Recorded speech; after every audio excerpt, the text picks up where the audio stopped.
Olá, amados da minha vida, bem-vindos a mais um vídeo. Hoje a gente vai falar sobre como passar de primeira no exame da OAB. Eu já pensei uma vez e não passei. Não importa, de primeira depois que você ver esse vídeo. Agora você vai passar, agora o negócio engata. Então fica comigo até o final que eu vou te trazer dicas essenciais para o seu estudo, para maximizar o seu estudo e fazer com que ele seja aplicado da forma mais efetiva possível para que você consiga a sua tão sonhada aprovação. Roda a vinheta.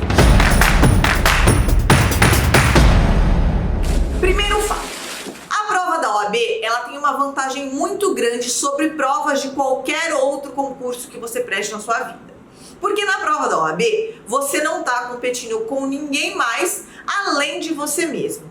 E por que isso? Porque todos aqueles que alcancem a margem mínima são aprovados. E qual é essa margem mínima? A margem de 40 questões na primeira fase, o que corresponde a 50% da prova, já que a prova é composta por 80 questões, e 6 pontos na segunda fase. Lembrando que a segunda fase é dividida entre uma peça prática processual e 4 questões dissertativas. A peça vale 5 e as questões somadas valem 5. Ou seja, se você zera a peça, você não tem matematicamente chance de ser aprovado. E mesmo a gente tendo essa peculiaridade de você não estar competindo com mais ninguém, a prova da OAB é cruel em números absolutos.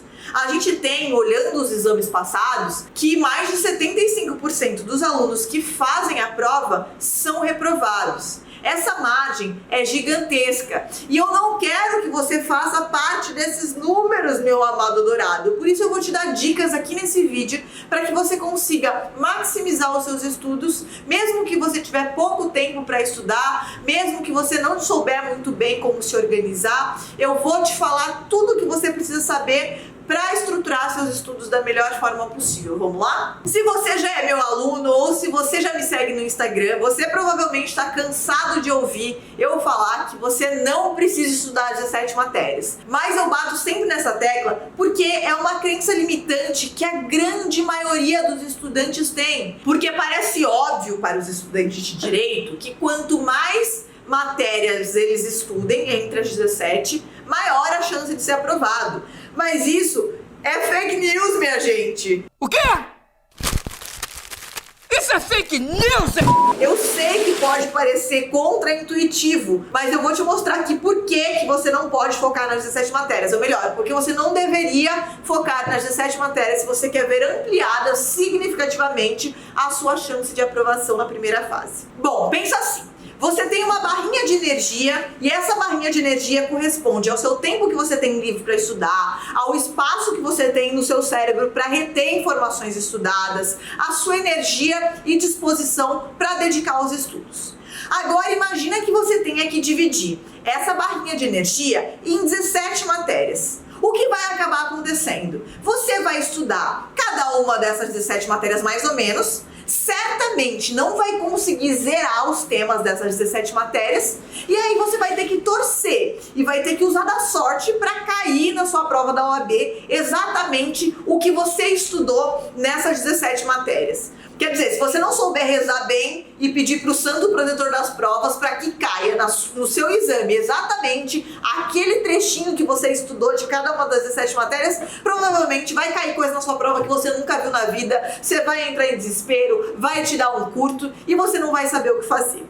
E é por isso que eu digo para os meus alunos que a pior coisa que eles podem fazer na vida é estudar 17 matérias. Tá bom, Ana, mas se eu não vou estudar 17 matérias, quantos eu vou estudar? 9. Você vai estudar o que eu chamo de as 9 mais. Quais são as 9 mais? Eu te respondo. Ética constitucional, civil, processo civil, trabalho, processo trabalho, penal, processo penal e administrativo. Essas matérias somadas correspondem a 72,5% da sua prova.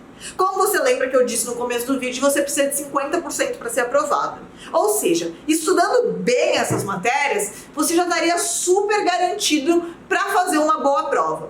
E tem mais, é claro que você não vai errar todas as outras matérias que você não estudou. De uma forma ou de outra, você já viu essas outras matérias remanescentes na sua faculdade, você já tem uma ideia de como aquilo funciona na prática. Então, segundo a minha filosofia de estudos, você foca toda a sua energia, toda a sua dedicação em estudar as 9 mais, e dessa forma você consegue quase esgotar os temas temas mais recorrentes e pedidos pela FGV em cada uma dessas matérias. Quando você estuda de forma certa, de forma disciplinada e de forma direcionada, seguindo padrões antigos da banca, a sua chance de ser aprovado no exame se eleva à enésima potência. Uma outra dica que eu te dou, que é relacionada com isso que eu acabei de te contar, é que você, para saber quais são os temas preferidos da FGV, deveria pegar as provas anteriores e mapeá-las. Veja o que é sempre cobrado em ética, em civil, em processo civil, em cada uma das 9 mais. E aí você estabeleça metas de estudo diárias que trabalhem com esses temas favoritos da banca. E por que isso? Porque muito provavelmente temas que a FGV gosta de cobrar e que caem recorrentemente, prova após prova, serão novamente cobrados em uma prova futura e você vai estar preparado para eles na hora do seu exame. Próxima dica, faça a OAB logo que possível. Eu sempre faço analogia, mas provavelmente as meninas vão entender ela melhor do que os meninos. Quando você está fazendo a própria unha, tem gente que começa a fazer pela mão esquerda, tem gente que começa a fazer pela mão direita. E a verdade é que fazer a mão direita com a mão esquerda é uma das tarefas mais difíceis da vida, porque quem é destro não tem habilidade nenhuma com essa mão para tirar cutícula e pintar e tirar com acetona do lado. Então eu costumo dividir o mundo entre aquelas mulheres que fazem a mão direita primeiro, ou seja, fazem a tarefa difícil primeiro, e aquelas mulheres que fazem a mão esquerda primeiro, porque é mais fácil. Eu estou definitivamente entre esse primeiro grupo de pessoas. Eu quero fazer sempre o mais difícil primeiro para me livrar daquilo e poder ficar tranquila. E por que eu tô dizendo isso? Tem muita gente que se preocupa, mas eu não vou fazer a OAB logo no começo do 9º semestre, porque eu tenho TCC, porque é o último ano, é puxado e eu tenho estágio, e aí você fica dando um monte de desculpa para você não fazer a sua OAB no primeiro semestre, sendo que você já poderia tirar esse peso das suas costas. Já pensou que gostoso passar o resto do seu último ano sem ter que ficar super preocupado se vai passar ou não no exame da ordem?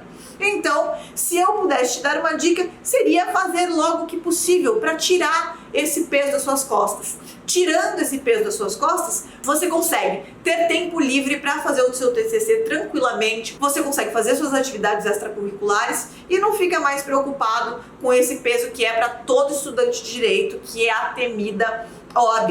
E tem mais, se você não for aprovado na primeira prova do primeiro semestre, você ainda vai ter 2 provas no ano para fazer e vai poder acabar o seu 5º ano de faculdade, acabar o seu último ano, tendo a certeza que você vai ser advogado no ano seguinte, já vai poder trabalhar. Claro, desde que você seja aprovado em algum desses 3 exames. Mas eu vou te falar uma coisa, se você seguir as diquinhas que eu dei aqui, eu tenho certeza que os seus estudos, os seus resultados no simulado vão aumentar de forma exponencial, você não vai nem acreditar nesses resultados. Agora uma dica final aqui.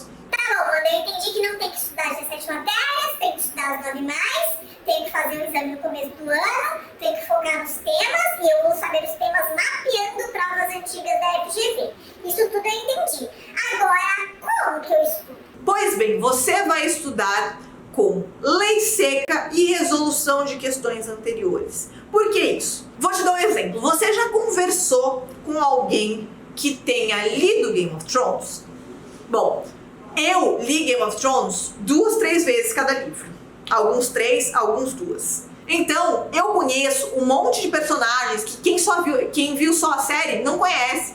Eu conheço as teorias que estão por trás de cada personagem, de cada história. Eu sei fazer suposições de forma muito mais acertada do que quem só vê a série. Por quê? Porque a série é o pensamento de 2 diretores, o D&D, do que leram no livro. Então é uma representação parcial do que aquelas 2 pessoas entenderam sobre o livro. Você está entendendo onde eu quero chegar? Se você vê só aula, se você estuda só por aula, só recebendo informação de professor, você não bebe da fonte.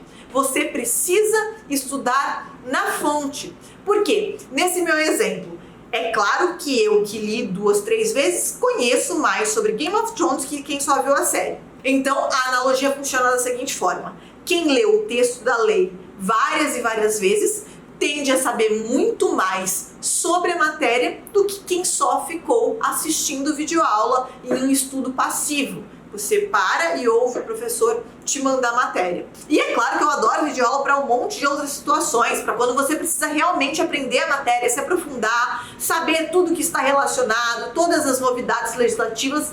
Mas na OAB você não precisa disso. Na OAB você precisa acertar a questão objetiva. E questão objetiva cobra o texto da lei seca. E você aprende a lei seca estudando a lei seca. Você tem que beber da fonte. A FGV não vai colocar na prova uma questão que corra o risco de ser anulada. E como que ela deixa de correr o risco de ser anulada a questão?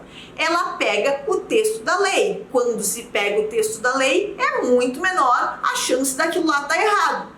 E por isso que 80% das questões cobradas na sua prova da OAB são texto de lei cuspido e escarrado. Por isso que eu bato sempre na mesma tecla. Estudo bom é estudo com lei seca e questões. Estudo direcionado e focado naquilo que é realmente pedido pela sua banca. Essas foram as melhores dicas que você vai ver nesse YouTube sobre como passar de primeira na sua prova da OAB. Mas se você quiser ter todo esse material prontinho na sua mão, se você quiser ter esse mapeamento de todas as provas antigas, as questões divididas por temas e por dia, para que você não perca tempo nenhum organizando o material, para você que não consegue organizar muito bem o material de estudo ou que tende a procrastinar e deixar tudo para depois e não consegue sentar e estudar o que deve ser estudado, eu quero te dizer que eu tenho um treinamento voltado para aprovação na primeira fase da OAB. Esse treinamento está fechado agora, eu abro apenas algumas poucas turmas por ano. A gente acabou de fechar a última turma, começamos dia 21 de setembro.